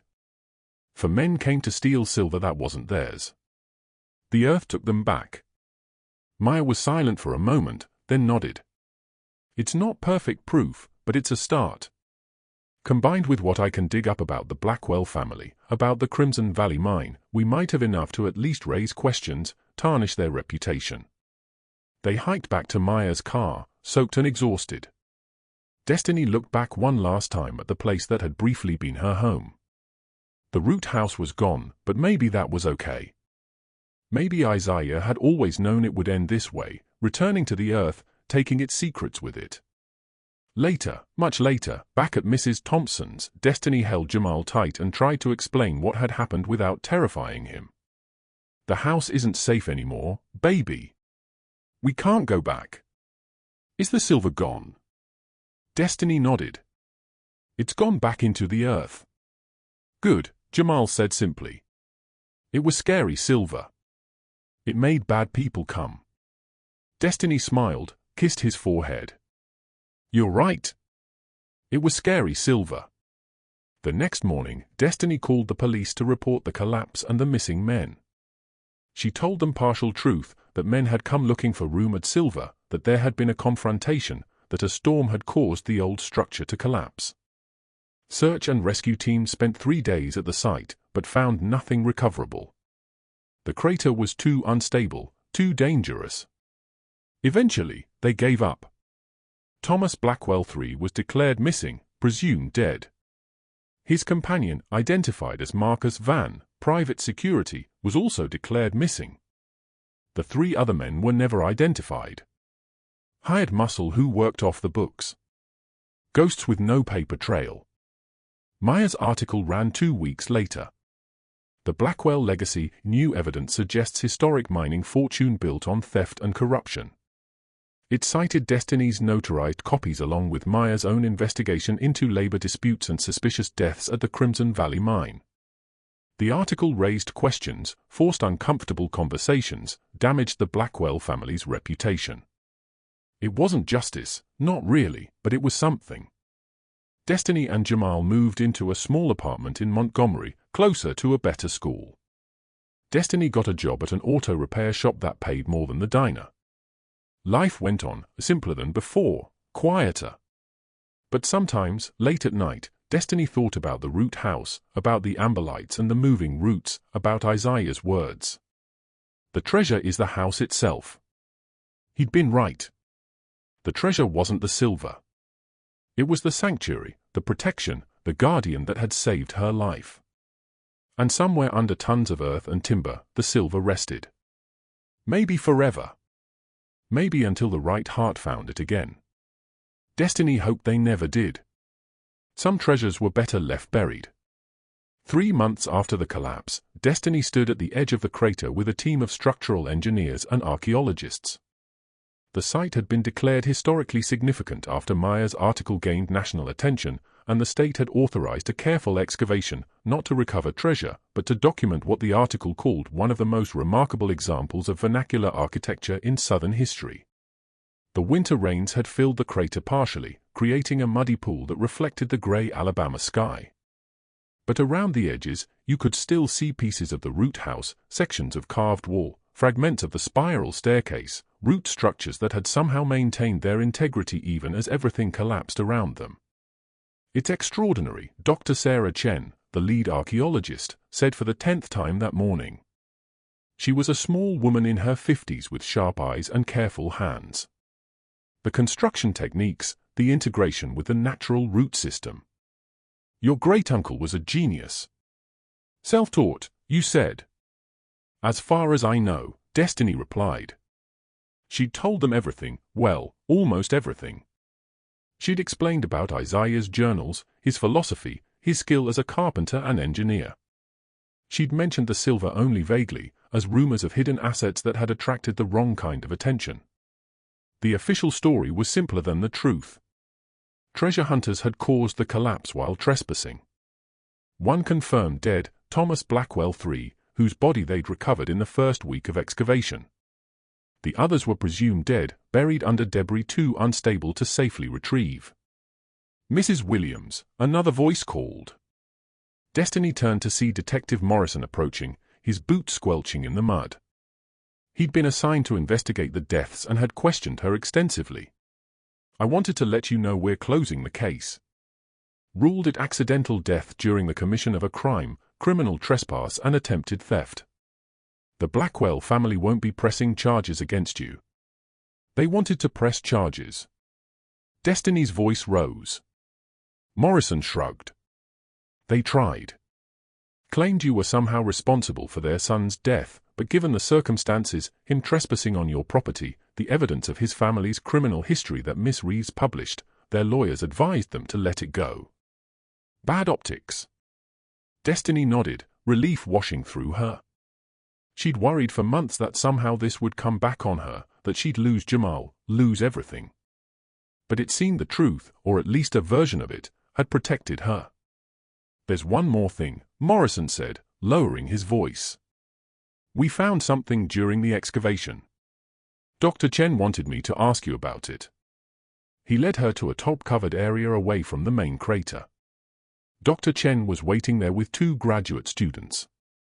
She pulled back the top to reveal 5 mud-covered chests. Destiny's heart stopped. "We found these in a sealed chamber about 20 feet down," Dr. Chen explained. "The collapse actually protected them, created an air pocket. The chests are from the 1930s, handmade oak reinforced with iron. And inside." She opened one of the chests. Silver bars gleamed in the pale winter sunlight, each one stamped with U.S. Treasury 1918-33. "We need to know," Dr. Chen said carefully, "how you want to proceed. Legally, this silver was found on your property. But given its provenance, government silver from the Depression era, there are questions about ownership." Destiny stared at the silver. They'd recovered all 5 chests. At least 150 bars, maybe more. Millions of dollars. Enough to change everything. She thought about running, taking it, disappearing. She thought about Jamal, about the life they could have. Then she thought about Isaiah's words. The silver belongs to the earth until the right heart finds it. She'd found it. Now what? I want to donate it. Destiny heard herself say. The words came out clear, certain. Not all of it. I'll keep $1 for Jamal's education, but the rest, I want to create a foundation. Something that does what my uncle would have wanted. Dr. Chen blinked. A foundation? For forest conservation, for helping communities that were destroyed by corporate greed, like the workers at the Crimson Valley mine. For preserving places like this. Destiny gestured at the crater, at the fragments of the root house. My uncle spent his whole life trying to return wealth to the land, to make up for what was taken. Let's finish what he started. Detective Morrison whistled low. That's a lot of money to give away. It was never mine to keep, Destiny said. It was stolen 3 times. First from the earth, then from workers by the Blackwells, then from the Blackwells by my uncle. Let it stop being stolen. Let it start healing. The process took 8 months. Maya helped Destiny navigate the legal complexities, working with lawyers who specialized in non-profit foundations. The silver was valued at just over $11,600,000 after taxes and legal fees. Destiny kept $1 worth approximately $58,000, which she put in a trust for Jamal's future. The rest became the Root Trust. The Foundation's mission statement, written by Destiny with Maya's help, was simple: to return wealth to the land and its people, funding forest conservation, supporting communities harmed by corporate exploitation, and preserving the legacy of those who fought for justice. Their first project was right there in Pinewood Junction. The town's old lumber mill had sat abandoned for 15 years, a rusting monument to economic decline. The Root Trust bought it for $200,000 and converted it into a community center, workshops for job training, a free clinic, a food bank, meeting spaces for local organizations. The grand opening was in June 2025. Destiny stood on a makeshift stage in front of 300 people, almost the entire town. Jamal, now 9 years old, stood beside her, proud in his new button-up shirt. My great-uncle Isaiah believed that wealth should serve life, not the other way around, Destiny said into the microphone, her voice steady despite her nerves. He spent decades trying to make that belief real. This community center is part of that dream, and it's just the beginning. The crowd applauded. Mrs. Thompson dabbed at her eyes with a handkerchief. Maya, standing in the front row with her camera, gave Destiny a thumbs up. Over the next year, the Root Trust expanded. They funded the replanting of clear-cut forest land in 3 counties. They provided grants to families still suffering from the economic collapse of mining and logging industries. They sponsored a scholarship program for children in rural Alabama communities. And they began the careful restoration and preservation of the Root House site. Dr. Chen led the project, bringing in students and specialists from universities across the country. They stabilized the crater, built protective structures over the most fragile sections, and began the painstaking process of documenting and preserving what remained. Destiny visited often, sometimes with Jamal, sometimes alone. She watched as they uncovered more of Isaiah's work, chambers they'd never found, carved inscriptions hidden in root structures, the full scope of what he'd built over 27 years of solitary labor. He was creating a cathedral, Dr. Chen said one afternoon as they stood looking at a newly uncovered section of wall. The carvings showed trees growing from human figures, roots and branches intertwining in complex patterns. A temple to the relationship between humans and forests. I've never seen anything like it. What happens to it when you're done documenting? Destiny asked. That's up to you. It's your land. Destiny had been thinking about that. She'd read all of Isaiah's journals by now. Every word he'd written about the Root House. And one phrase kept echoing in her mind, a place of returning. I want to make it into a sanctuary, she said slowly. Not a museum where people just look. A place where they can experience what my uncle experienced. That sense of connection to something older than human time. A place where people can come to heal. Dr. Chen smiled. I think he'd like that. The Root House Sanctuary opened to the public in the spring of 2027. Destiny was 35 years old.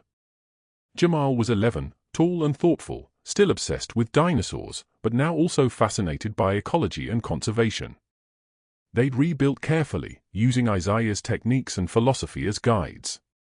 The great room had been stabilized and partially reconstructed, its amber lights replaced with solar-powered LEDs that mimicked the warm glow of the original sap crystals. The spiral staircase was rebuilt with salvaged wood from the original, each step carved to match Isaiah's designs. But they hadn't tried to restore everything. Some chambers were left as ruins, open to the sky, with walkways that allowed visitors to look down into the earth and see the root structures still embedded in the soil. Educational panels explained Isaiah's construction methods, his philosophy, the history of the silver and the Blackwell mine. And in the deepest chamber that was accessible, the one with the single massive root descending from ceiling to floor, they'd created a meditation space. Quiet, simple, with benches carved from salvaged wood and windows that looked out into the earth itself. Destiny often found Jamal there, sitting cross-legged on the floor, staring at the root with an expression of wonder that reminded her of herself when she'd first discovered this place. "What are you thinking about?" she asked him one afternoon, sitting beside him. "About how long this tree lived," he said quietly. "Dr. Chen said it was maybe 800 years old when it died. That's like 12 of my lifetimes. More. Does that make you feel small?" He considered this. "No, it makes me feel connected. Like I'm part of something that doesn't end when I end." Destiny pulled him close, kissing the top of his head. "Your great-great-uncle would have liked you." The sanctuary became unexpectedly popular. Schools brought field trips. Families came from across Alabama, but it never felt crowded or commercial. They limited visitors, required reservations, charged only a small suggested donation. The Root Trust funded its operation from their endowment. Maya wrote a follow-up article titled "The House That Healed a Town," which won a regional journalism award. She interviewed Destiny, Jamal, Dr. Chen, and dozens of Pinewood Junction residents. The article ended with a quote from Mrs. Thompson. Destiny could have taken that money and left. Could have sold everything and moved to some city somewhere. But she stayed. She shared. That's what being rich really means, having enough to give away. But Destiny's favorite part of the sanctuary was one most visitors never saw. Behind the meditation chamber, accessible only through a narrow passage that required crawling, was a small room they'd left completely untouched. It was one of the few spaces that had survived the collapse intact. A perfect oval about 8 feet across with walls of smooth polished root and a ceiling of interwoven root fibers that looked like lace. Isaiah had carved words into the floor here in a spiral that led to the center. "What we take from the earth, we must return tenfold. What we destroy, we must rebuild with love. What we steal, we must give back with interest. This is the debt. This is the payment. This is the healing." In the center of the spiral was a small depression, almost like a bowl carved into the rootwood floor. And this is where Destiny came alone. 5 years after the sanctuary opened, it was early morning in October 2032. She was 40 years old now, with silver threads in her dark hair and lines around her eyes from squinting at ledgers and grant applications. Jamal was 16, driving the old Honda that Destiny had finally gotten properly fixed. He was waiting for her up above, parked by the trees, reading a book about marine biology. Destiny descended into the sanctuary, nodded to the volunteer at the desk, and made her way to the back. She carried a small backpack, and inside was something she'd kept hidden for all these years. One silver bar. The last one. The one she'd taken from the chamber that first day and never returned. She crawled through the narrow passage into the untouched room. The walls glowed faintly, bioluminescent fungi that Dr. Chen said had colonized the root system, feeding on the decay. It gave the space an otherworldly quality, like being inside a living organism. Destiny knelt in the center of the spiral and placed the silver bar in the depression.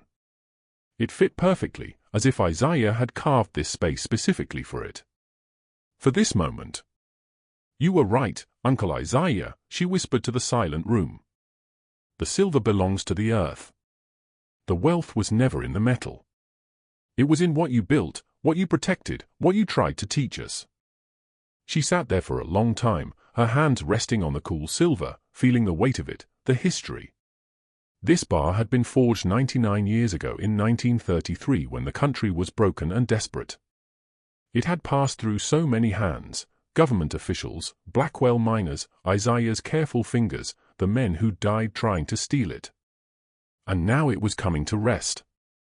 Destiny stood, took one last look at the silver gleaming in the fungal light, and crawled back out. She sealed the passage behind her with a wooden panel carved with a simple message. Let rest what has been returned. When she emerged into the October morning, Jamal was leaning against the Honda, his book closed. Done, he asked. Done. Feel good? Destiny considered this. Yeah, actually.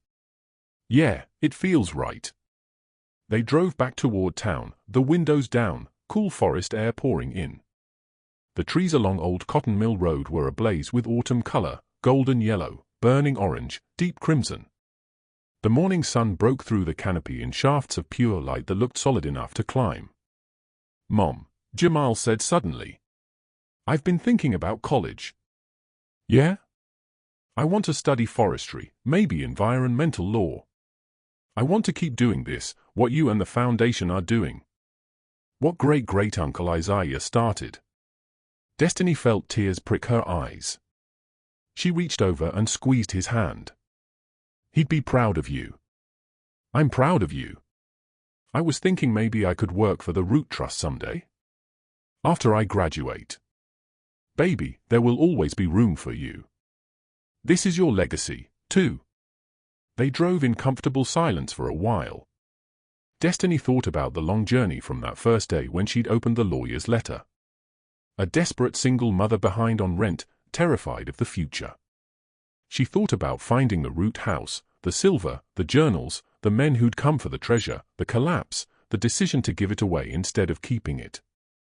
She'd made so many choices since then. Some scared her at the time. Some still scared her in retrospect. But looking at her son, watching the forest flash by, thinking about the town they'd helped rebuild and the land they were protecting, she knew she'd choose the same path again. You know what the weird thing is? Jamal said, breaking the silence. What? We're not rich. Not like money rich. We live in a small apartment. You still fix cars for a living. But I feel rich. Does that make sense? Destiny smiled. Perfect sense. It's like we have something better than money. We have purpose. And people know us. And we're part of something that matters. Your great-great-uncle wrote something in his journals, Destiny said. He said the poorest people he knew were the ones who had money but nothing else.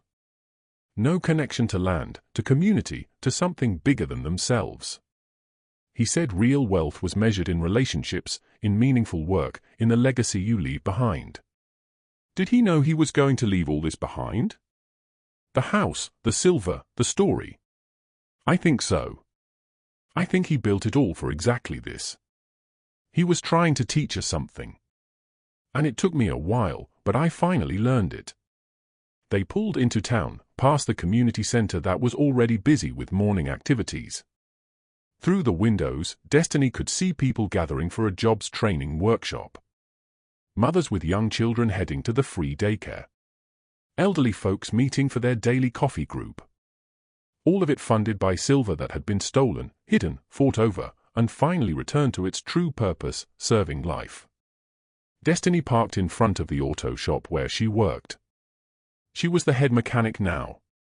Co-owned the business with her boss who was retiring next year. It was good, honest work with her hands. Work that helped people. She liked it. I'll pick you up after school, she told Jamal. Don't forget I have ecology club after 5:30. Then. He hugged her. He still hugged her goodbye, even at 16, which she treasured. And headed off toward the high school 3 blocks away. Destiny stood for a moment, watching him go. Tall, confident, kind. Everything she'd hoped he would be. A truck pulled up, someone needing an oil change. Destiny waved, grabbed her tools, got to work. This was her life now. Simple, purposeful, rich in the ways that mattered. That evening, after picking up Jamal and making dinner and helping him with homework, Destiny sat on their small apartment balcony and watched the sun set over the mountains. The sky was painted in shades of gold and crimson, and she thought about the silver bar resting in the earth beneath the root house. She wondered if anyone would ever find it. Probably not. The passage was hidden, the room unmarked on any map. It would rest there, slowly being absorbed back into the soil, returning its wealth to the earth that had given it in the first place. It felt right. It felt complete. Her phone buzzed. A text from Maya. New grant application from a town in eastern Alabama. Former mining community. Looks promising. Want a review tomorrow? Destiny texted back. Absolutely. Morning coffee. 10 a.m. my treat. Destiny smiled, set down her phone, and looked back at the sunset. Somewhere in the forest, the root house sanctuary stood in darkness, its amber lights glowing softly for the last few visitors of the day. Somewhere deeper, in a hidden chamber, silver rested in earth. And all around, trees grew, some old, some new, all part of a cycle that predated human greed and would outlast human existence. Isaiah had understood that. Had tried to align himself with it. To build something that honored it. And now his legacy lived on, not in the silver itself, but in what the silver had become. Hope, healing, second chances. Communities rebuilt, forests protected, children like Jamal growing up with a sense of connection to something larger than themselves. Destiny closed her eyes and felt the evening breeze on her face. In the distance, she could hear Jamal laughing at something on his computer, a sound like light itself. This was wealth. This was treasure. This was what mattered. And somewhere in the earth, in a hidden chamber carved from ancient roots, silver gleamed in the darkness. Not waiting to be found, but content to rest. Its work finally done. The forest remembered. The roots remembered. And the legacy continued, growing like trees from small seeds, reaching toward light, giving shelter to all who needed it. Some riches are meant to heal, not hoard. Destiny had learned that lesson well. If this story moved you, don't forget to hit subscribe and click one of the stories on screen. Each one waiting to remind you that sometimes the poorest hearts carry the richest legacies.